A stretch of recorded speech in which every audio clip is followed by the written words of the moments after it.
What is going on, garden fans? Welcome back to the Permaculture Homestead. In today's episode, we are going out to the project site to show you the demonstration permaculture farm that we got growing out there.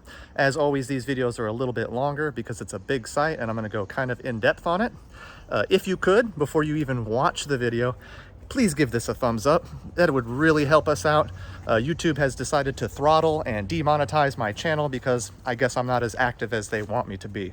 So if you could show some appreciation by giving me a thumbs up, and if you're not already, please subscribe. We got a big season coming up. This is going to be one of our most productive seasons, not just here at my home site, but also out at the project farm. So come on back, help us out, enjoy the journey. Welcome back to the project site, garden fans. For all you newcomers, this is Zone 8, South Carolina. We are in Gaston, and many of the things that we are growing out here, you could probably grow too if you are in Zone 8. I want to give you a full walk around this food forest, touching on a few things. It is March, the end of March 2024, and just about everything has broken dormancy and is starting to take off. So let me just get right into the tour here. We have a swale, mound, and paddy system going up this hill here. There's about 1/3 of an acre on a hillside, and we chose swales for this area because South Carolina is generally pretty droughty. They work for this growing site. On each swale paddy, we have a variety of companion planted guilds growing. And on this bottom side, the tree species, major tree species, is going to be mayhaws, and the mayhaws have blueberries growing underneath them. On the downhill side of the swale, we have figs and pawpaws. And some of the support species growing out here are Elaeagnus multiflorea. We'll show you those. So here we've got a row of figs kind of going on the swale mound here. And to the right of that, we have blueberries that are all in full blossom. Some of them are already setting fruit for the year. Many of them are still blossoming. And we're growing quite a few different varieties of blueberries. So some of them will flower and fruit earlier, and some will flower and fruit later on. The mayhaws are in full bloom, and they are starting to set some fruit. Mayhaw is kind of like the cranberry of the South. You can think about it like that. And we got a few mayhaws coming down the road here, along with all these blueberries growing as an understory. And over the years, this understory has gotten thick and dense, just the way I expected it to be. A mountain of blueberries here, not just one or two of them, but this is a dense, thick understory of shrubs that has become a habitat for birds at this point in the game, which is part of our integrated pest management. Here's another mayhaw. We have swamp mayhaw, Georgia red mayhaw. Here again, a couple different varieties of mayhaws, as we also have a couple different varieties of figs. On the downhill side, very bottom of the hill, we have pawpaws growing, quite a few pawpaws. Some have already flowered. Many are already starting to set a little bit of fruit.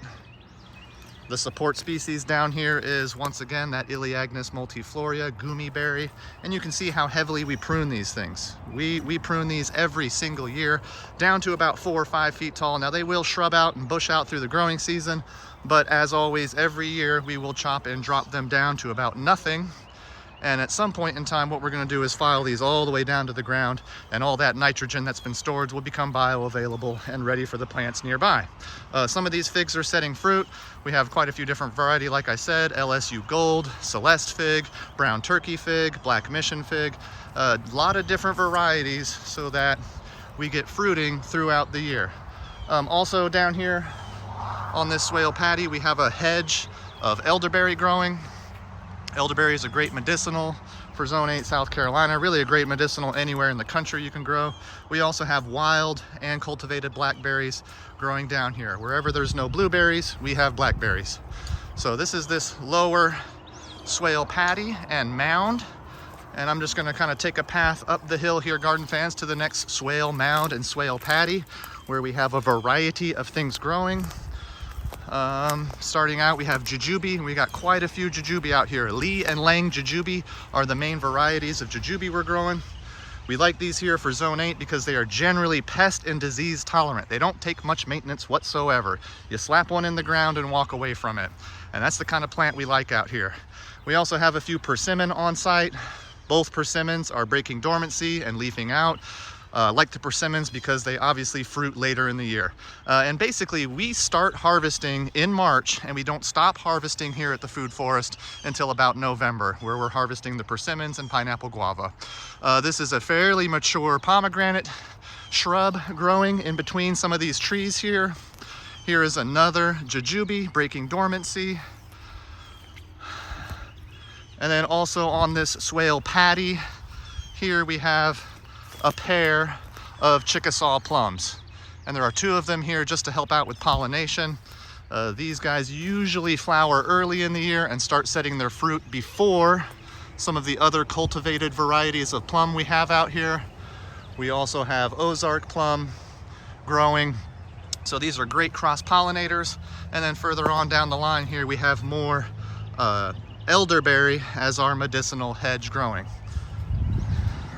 Lots of Chickasaw runners out here that we're going to be pulling up to pot on. These are great for the South. They're native to the South, so they generally are pest and disease tolerant. We haven't had much problem with the Chickasaw plums. Understory and ground covers. Let me just get down here for a minute. We have a totally diverse ground cover. Things like yarrow, we have mint, we have trailing blackberries, we have clover, we have vetch growing right now. And then of course there are just some of the wild weeds and grasses mixed in that we allow to grow because many of those things will be flowering for the bees that we have on site. If you've been here a while, you're starting to see this place is getting tall, big, starting to look thick and dense. And that was the plan from the very beginning. This next swale patty up here has more jujube. We got a jujube, another jujube. We have another pomegranate over here, another pomegranate. We have some pineapple guava shrubs, 2 of them here, kind of in between our trees. The next tree over, we have a cherry tree, a great flowering tree. Doesn't always fruit in South Carolina. If we get enough chill hours in the year, we will get some fruit on this thing.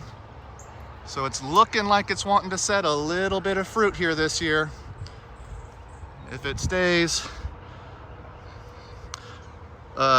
pretty mild with the temperatures for another month, this might be the year that we get quite a bit of cherries on this cherry tree. And we got a couple cherry trees out here. Mini Royal this is a mini Royal cherry. So it's got some cross-pollination and it's starting to set some fruit this year, really for the first time since we've had it. It's putting on a pretty good fruit set. Also on this swale mound, we're starting to sprinkle in some nut trees and other fruit trees.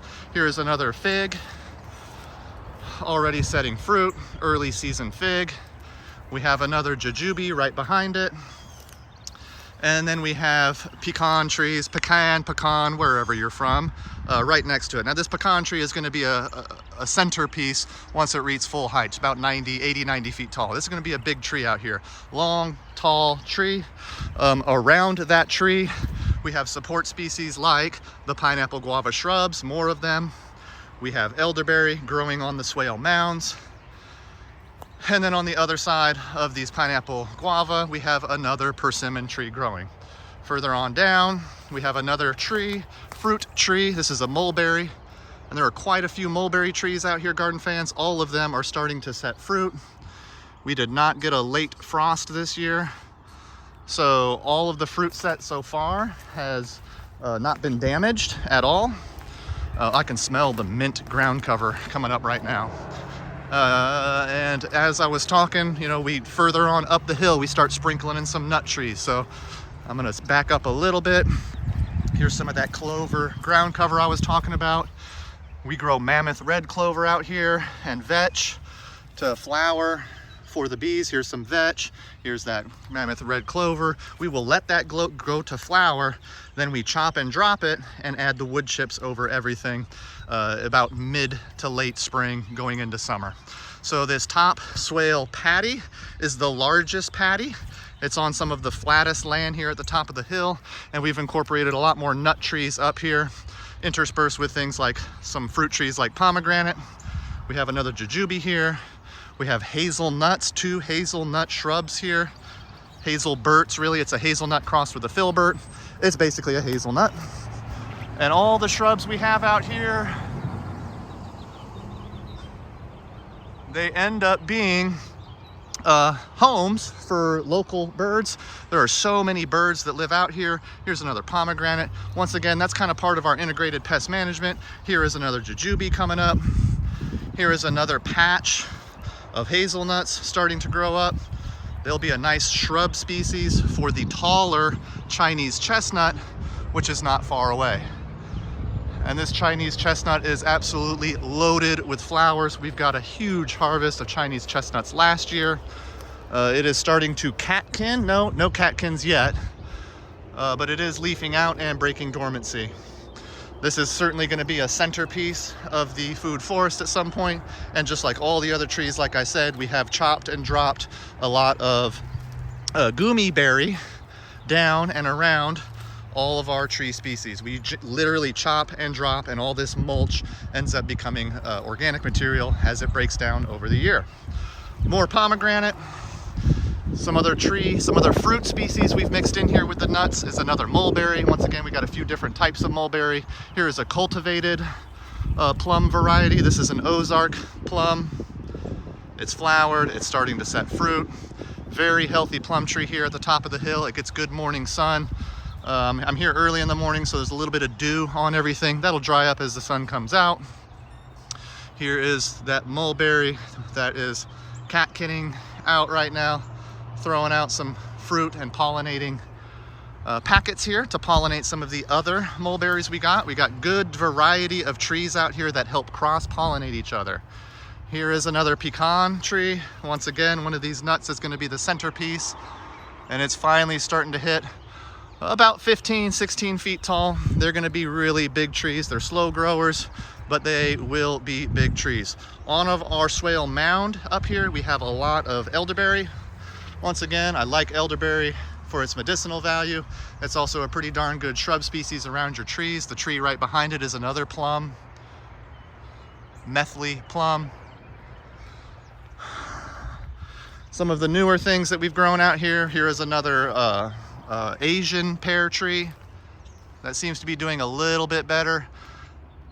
Often it will get blight. Blight is pretty well known out here in South Carolina, so we try not to grow plants in the rosacea family, but some will do okay if they are strong trees. Here is one of the olive trees that we've planted many years ago.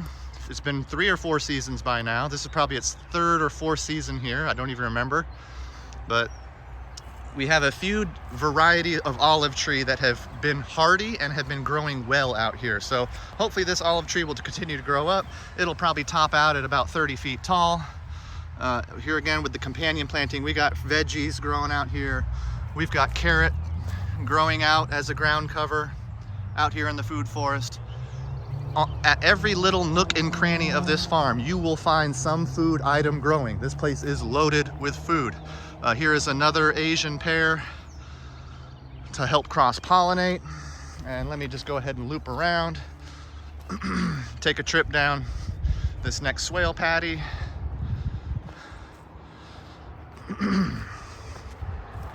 Please, as always, don't forget to like, share, and subscribe to this video. If you got any questions about permaculture, just ask. This is an all-in-one almond tree, garden fans. Slow grower, but once it gets there, it's going to be a heavy producer. Still only about 8 to 9 feet tall, but surviving here. I do believe it has flowered this year. Here's some of the flowers. It may set a couple nuts this year. This would be the first time that it put on any kind of nuts. Here are some nuts actually coming on right now. So yeah, this will be the first year that this all-in-one almond actually produces a few nuts. Right next to it, its fruit shrub next to that nut tree is another mulberry, a fruiting mulberry. Absolutely loaded with fruit, just like my home site. And more elderberry along this swale mound. Get through here. We have a huge hedge of, it's lots of blackberry. We have cultivated variety blackberry, non-thorny variety, that kind of are the understory for this entire swale patty that I'm walking along right now. Here's another mulberry, fruiting mulberry. We have a loquat here that's also starting to mature out. It's starting to set fruit this year. We didn't get a late frost, so I'm definitely expecting most of this fruit set to survive this year. So loquat tree, I like it. It's a very tropical looking tree here for South Carolina. And this is just a different view of those pineapple guava and the swale patty that we've already walked around. Let me step back for you garden fans, give you a broad look at the whole place. Now that we're starting to gain some height, these trees are starting to get bigger, things are starting to mature. We're going on about our 8th year out here growing, and things are really starting to do pretty good. We have a water catchment system on the back of our education building here at the top of the hill. There are 1, 2, 3, 4, 5, 6 300-gallon takes. So that's 1,800 gallons of water on both sides of this education center. In droughty times of year, we are using this water with a pipe and drip irrigation system to feed the swales that go down the hill. So all of this water is used if we're having a bit of a drought here in South Carolina, which usually happens about summertime. So let me just step back. I'm going to zoom out a little bit, and I want to give you a broad look at the whole place. Okay, starting from right to left here at the top of the hill, you're just going to see different shapes, different colors, different sizes, trees growing at different rates and different ages. Here is a plum, and there's that Chinese chestnut. Chinese chestnut is going to be a huge tree with this really tiny plum that basically has topped out. It's kind of done growing. It's now just going to bush out for the rest of its life. Chinese chestnut is going to have some hazelnut shrubs between it. There'll be some fruit trees coming up. The jujube, and then the hazelnut shrubs are of course growing with some pomegranate. This site, garden fans, let me get a little higher for you, is very mature. We are no pesticides, herbicides, or fungicides out here.